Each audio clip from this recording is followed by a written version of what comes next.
Hello and welcome to Hero Mode Audio Chronicles, episode 77.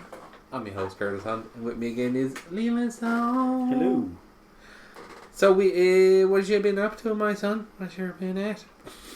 Most recently, wood carving stuff, but I've taken a break from that. Wooden stuff? Life has taken over. Well, yeah, I mean, busy times, lots of family stuff going on. But, yeah, wood carving stuff. So, like, what is it? It's not sculptures, is it? No, it was. I was actually like hand carving with like pieces of 2x4 and stuff like that, just to make different stuff. I made like a small master sword, a keyblade. Oh yes. And what was the axe? What was the axe? I was starting to make Gorehell. Oh, but yeah. I ended up fucking up the top of it, so I kind of just stopped and never went back. But then after that, I got on to, I had wooden canvases, like just a wooden panel that I bought just fucking Dollarama. Yeah. And I was using those, and I had an old one that was stained, and I wanted to try to see if I can carve off the top layer of it and make a design in it. So I fucked around with an old canvas that I had, and it came out pretty good. So then after that, I started trying to make stencils and stuff. So then I made the Venom. Yeah, the Venom, I like that one. It worked out good. After the Venom, I made a lighthouse for my mom for her birthday.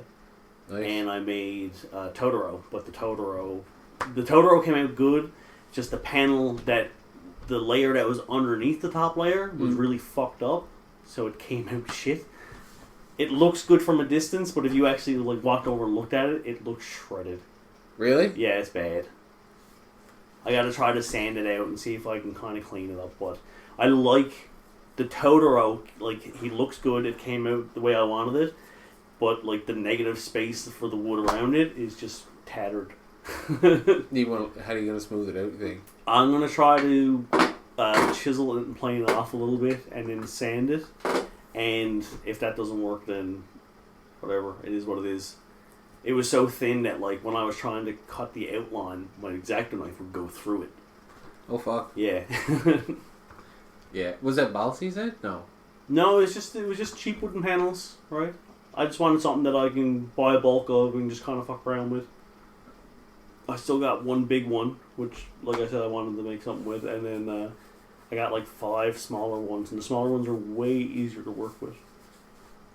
So, what do you think, like, any, like, special items you might have at the upcoming shows from the wood carvings? I don't know, because it's a bit of a pain in the ass. It takes a fair amount of time, and it's not like I got multiple stencils. Like, if I'm trying to make a stencil or something, it's one use. But I think that's okay. It's just one-off items. Do you want to, if people are willing? True, but I mean, I probably sell. wouldn't make another Venom, but it's not to say that I wouldn't make like another superhero, right? Yeah. But yeah. I'd probably only make one of that other superhero and then make a different one. Yeah. I wouldn't want to make a bunch of Wolverines. Yeah, I know what you're saying. I'll make a Wolverine, then like a Hulk and Captain America or something like that, right? If I was going with superheroes, but I don't even know like if I'll like, fuck around with it, because the Totoro kind of left me bitter. Really? It came out so nice. It's just that the bottom layer is just fucked up. Like, I was chiseling off the top, and it was just like there was holes put in it. There was knots in like the thin panel underneath it, so there was just holes that were gone anyway. It was just void space. Well, I mean, like you were saying, I know it's a bit of waste, but like you figure, different methods and stuff. Man, you should grab my what you call it to try and I should try using that actually. My little that pen thing. Didn't you give that away? No, it's here somewhere. Like I thought you gave that away before you left. Did I? Maybe. No, I think I found it. I don't know if I did or didn't, but yeah, that's a good little rig out to try fuck around with something maybe to help that. I don't know if I'd want to use it though. Because I've seen how you use it, but it's not like I don't think I'd want to do like wireframe like. Oh no, and then not to say you did, but I mean, if you needed to have something that you wanted to make like an edge or a ridge shape thing that you could attach to, because you could imagine like you could almost make like ornate like handle shape around it, like just by me, like. Oh, okay, yeah, I know what you mean. Right, because it usually gives you the option to print out that that little thin shape. Mm. Yeah, no, not like the. I was fucking around trying to do like that wireframe shapes and then build like up around the it. figure. Yeah, and then it's like in theory it kind of works, but like it's still not really great. I mean, people do some wicked stuff with those things, like some unbelievable stuff. But I think I'm gonna. What I really want to get hooked up with is a good 3D printer. Yeah. Like, You've been kind shit. of sizing them up anyway. Yeah, figuring out some what the costs involved are going to be and all that. But yeah, it's something I would love to fuck with and get going. Especially like talking about the new game we're working on, Rakzetta. Dun dun dun. Rakzetta. Tabletop miniature game. I'm trying to make it like fast, tourney, like skirmish style, but like. At the same time, I'm trying to make like a widely open, like adaptable rule set with larger scale games. So like upgraded units that are like the big version or the group version or the mob version that all have like special abilities based on the fact of like that there's a bunch of them. That there's a bunch of them together, yeah. Yeah, and just a bunch of options. But also, I've been trying to think how to adapt it. It's supposed to be kind of streamlined. So I've been trying to think about how I could potentially adapt it for like RPG style gaming, like DMing, like in the story scenario, or even just using that system for your own scenario, like world and stuff. But it's hard to scale it the way it's built right now because. So the way I'm thinking for RP is that you'd actually have to change, you'd have to lose abilities for it to make sense, because like you know how it's like action points. Yep. So if you leveled up and got more action points, it doesn't make sense once you're in higher things to be able to use your basic movement like 40 times. Yeah. Mm-hmm. Right? In your turn, because then it's like, alright, so you're like Godspeed. Like, I know it's kind of scaling, but like it's kind of power scaling in a sense, but it's not a balanced way to scale because I could see simple moves getting abused then because they started out as like a balanced ability at the start of the game when you only have this amount. But now that you have X amount more action points, then you can bust it off like crazy. So I think it would have to be almost like your level or your rating points to a set of skills. So so that your base movement thing costs whatever to whatever when you're in this range, like when you're from 5 to 20 points, like your basic thing costs. But when you go over that, then the scales. Yeah, you lose that action altogether. You mean okay? Yeah, now you've got a new basic move action that's a bit different, probably named different, has probably a few different like attributes. Maybe it's more. It's going to cost more to stay in ratio. Yeah, but it might give you a bit more movement speed or whatever. Depending on your class, give you different attributes. And so I've been trying to think like that, like almost like you would get, if you were a character that was a level 3 paladin multi-classed into a level 2, as an example, it's not because there's no paladins in the setting for Rakzetta, but the idea of like you took 2 levels in paladin and 1 level in rogue. Yeah. Right. You have access to the level 1 rogue actions and the level 2 paladin actions. So whichever movement one you want to use, you're still like sharing your overall action points between those 2 sets, right? But you wouldn't have access to paladin level 1 stuff because you know what I mean. That's crossed out essentially. Yeah, and that's where I'm like, even then, because in D&D people multi-level, but the way I was thinking about that is like multi-level also becomes a bit more strategic because you can take away stuff. It's like, oh, maybe I don't want to level up my attributes in my thief because I like... Because he moves further or he has certain ability to him. Yeah, or like, like his steal's really good or, Evasion. Yeah, there's just like a basic roll action or something like that. Or some reason you might want to keep it, like where if you were like a mage, you know what I mean? Or like some shit like that. Definitely. So yeah. But again, that's kind of going against what I was saying too, because I can't let you hold on to lower level stats when you're scaling your overall action points, right? Because even if you're a level 1 rogue, once you pass a certain amount of action points, does he just not become available at all then? I think actually maybe it'd have to be That might be a better way to do it. maybe all the basic stuff is not related to skill section. Maybe there'd be like a basic level action.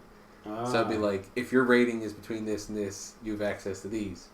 And then the class stuff would just all be like skills and abilities that are really class based. So, because my biggest fear is like a basic ability scaling out and making it stupid and breaking it.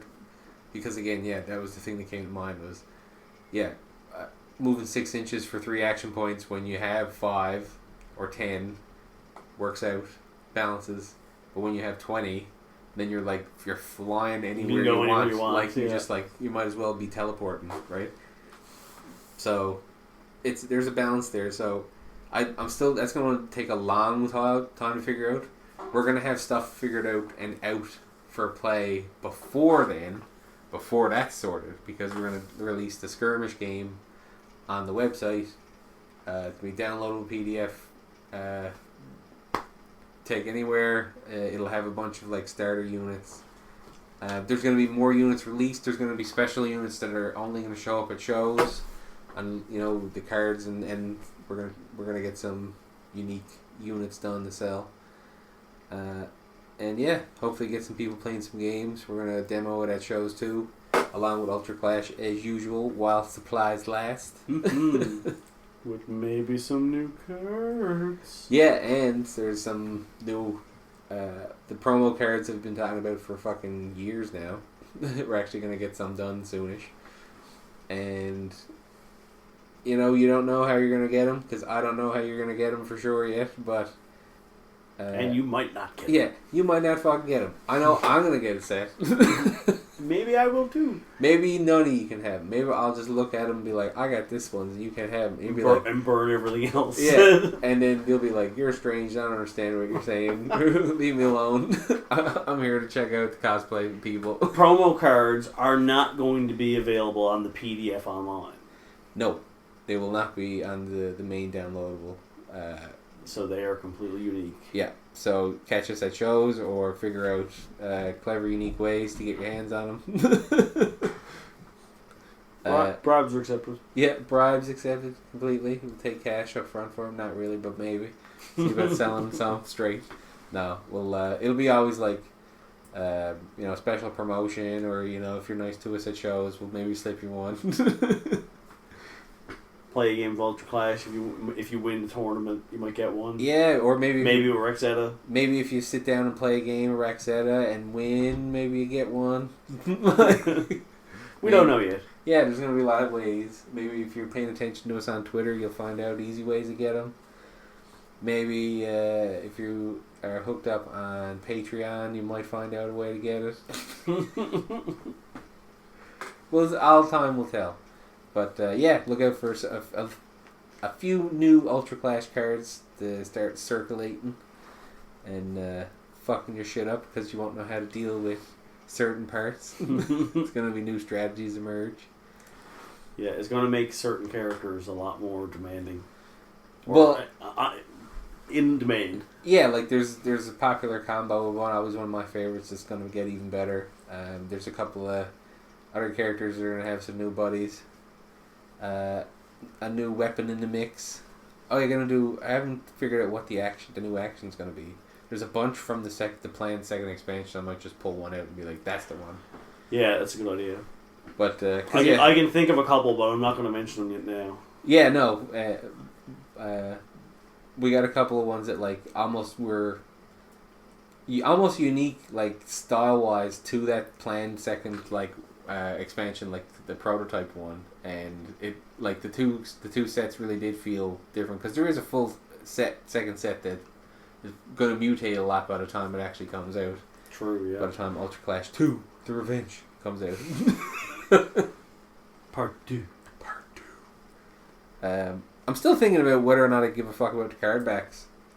Because part of me wants to make an Ultra Clash 2 card back for the second set, but then they're not compatible, technically as a card game. True, yeah. Right? So, and this was something I remember talking to a buddy about, and I knew I always had the plan in the back of the head and understanding that like your card back set and that's it. That's what happened to Magic. That's what happened. Like it fucked up a bunch of Pokemon cards. Like certain sets are not playable in tournaments because they have a different backing. And you'll know they're from... Yeah. So, but the other part of it too is always like fucking card sleeves, man. Like throw some sleeves on them, it don't matter.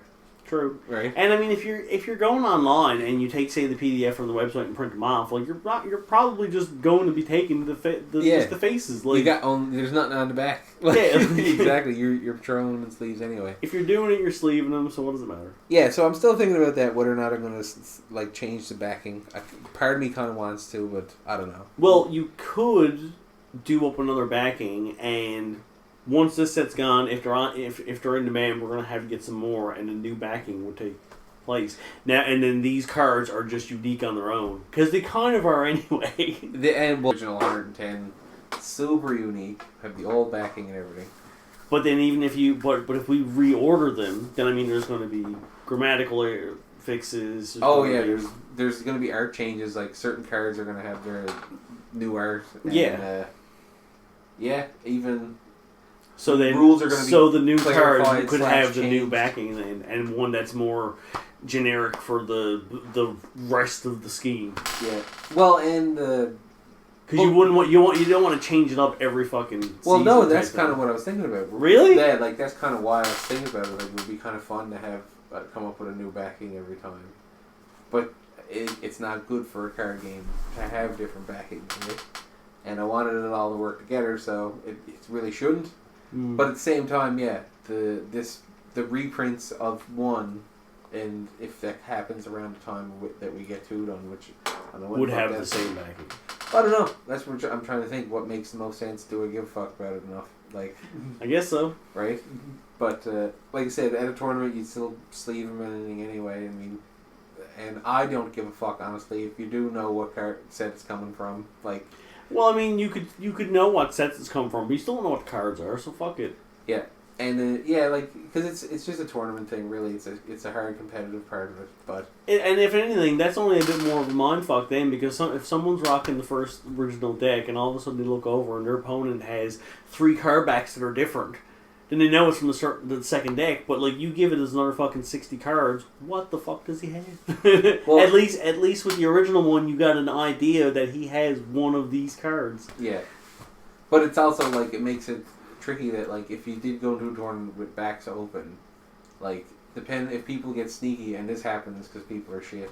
Like I was watching a bunch of like Magic cheater videos before, just to figure out like what people do.